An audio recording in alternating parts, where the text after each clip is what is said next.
Juga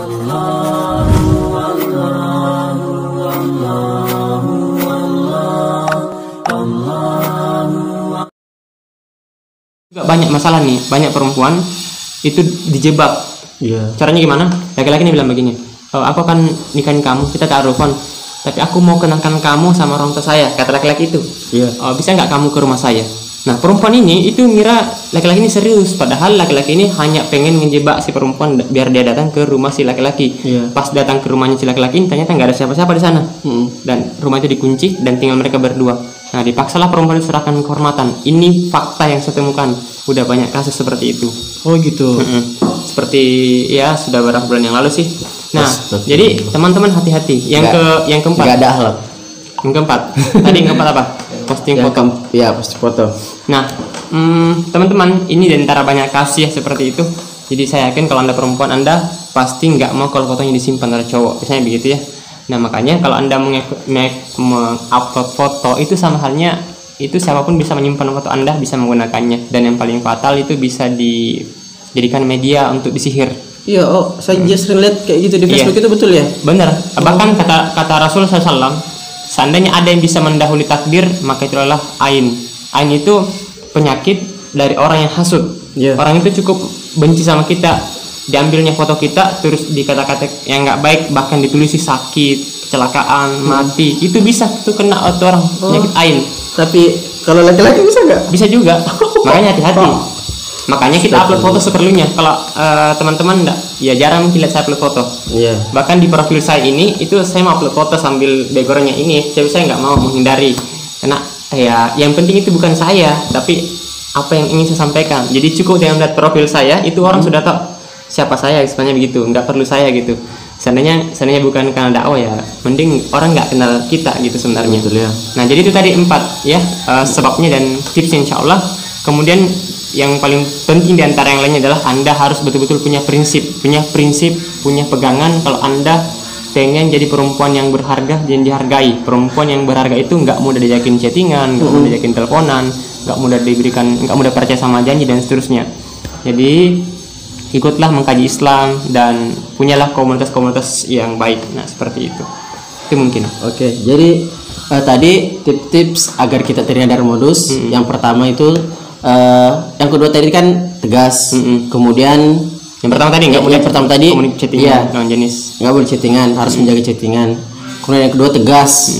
Kemudian yang ketiga jangan mudah percaya dengan orang lain. Atau jangan mudah siapapun. Janjilah. Kan ada tuh biasa perempuan gini. Oh, ini laki-laki saya kenal dia soleh, baik, terkenal begini dan begini. Oh, pakainya dia serius deh. Nah, itu jangan pernah percaya kepada siapapun gitu. Iya, betul. Karena ada ungkapan mengatakan laki-laki itu selagi dia belum halal bagi Anda wanita, maka dia itu seperti serigala. Serigala itu ya mencari mangsa. Nah, seperti itu. Tadi yang ketiga ya. Kemudian yang keempat, jangan mudah mengundang modus termasuk mengupload foto di sosial media atau di khalayak umum. Kemudian begini, Ustaz. Ini ada chat yang masuk. Ini dia pernah pacaran, tapi dia pernah melakukan hubungan yang terlarang. Astagfirullah. Nauzubillah min dzalik. Kemudian keduanya memutuskan berhijrah. Betul. Mereka atau pria ini memutuskan untuk berhijrah dan dia meninggalkan si wanita dengan alasan karena hijrah.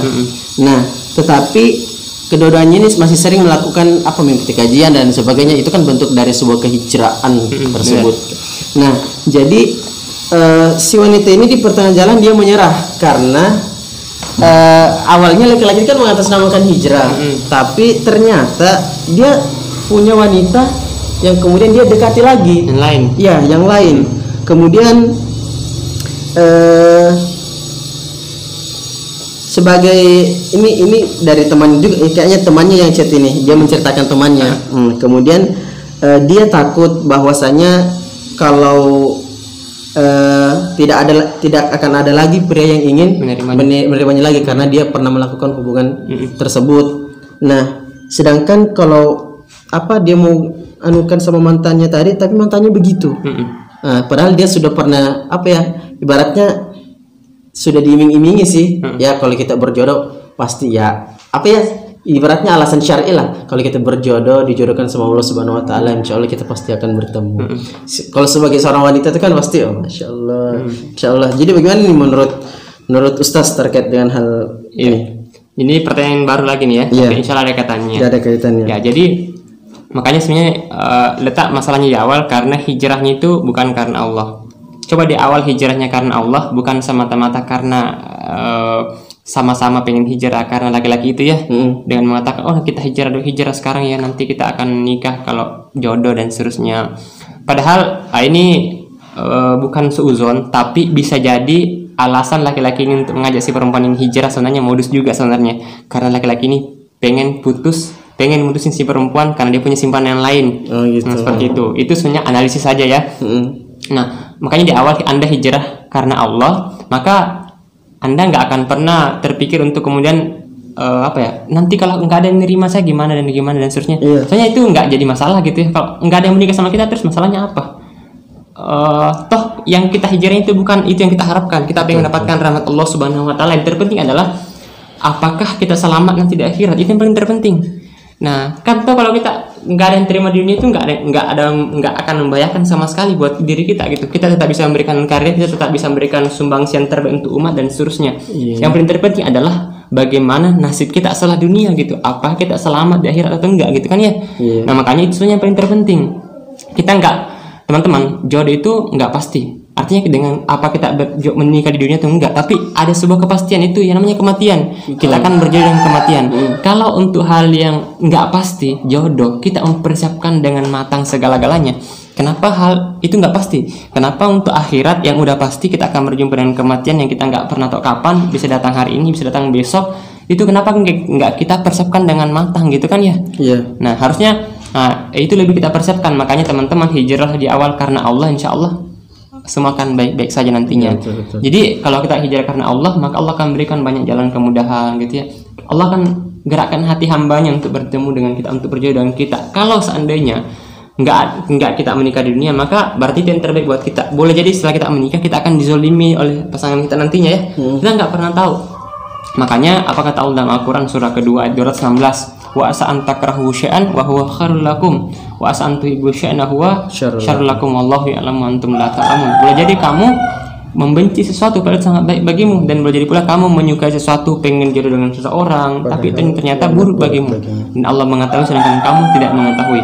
Jadi intinya harus niatnya karena Allah di awal hijrahnya, terus husnuzon ya. Dan kalau saya perempuan ya saya nggak, kalau seandainya dalam posisi itu misalnya, dan nggak mungkin jangan pernah berharap untuk menikah dengan laki-laki yang seperti itu. Kalau Anda sudah hijrah, Anda harusnya cari laki-laki yang udah baik, yang nggak punya masalah seperti itu. Tapi mungkin nggak aku punya masalah seperti ini, mungkin nggak nanti ada yang mau. Ya nggak ada yang mungkin, nggak ada yang nggak mungkin kalau Allah menghendaki. Intinya Allah itu melihat usaha, bukan hasil. Artinya hasil itu perkara yang di luar daripada kemampuan kita. Itu nggak usah kita pikirkan. Kita itu pikirkan saja apa yang kita lakukan, usaha terbaik apa yang kita bisa berikan gitu. Nah seperti itu. Insya Allah. Jadi tadi ya yang paling penting itu adalah jangan hijrahnya karena pasangan, tapi hijrahnya betul-betul karena Allah Subhanahu Wa Taala. Karena jodoh yang pasti itu kan kematian. Sempat kematian itu lebih duluan menghampiri kita daripada jodoh kita yang berupa pasangan. Benar. Seperti itu. Jadi saya ingat kisah Rabiatul Adawiyah yang nggak nikah. Ya, yang nggak nikah karena memang sangat menjaga cintanya kepada Allah Subhanahu Wa Taala. Mendoakan Masya Allah. Jadi tapi jangan jadi seperti itu ya saran saya.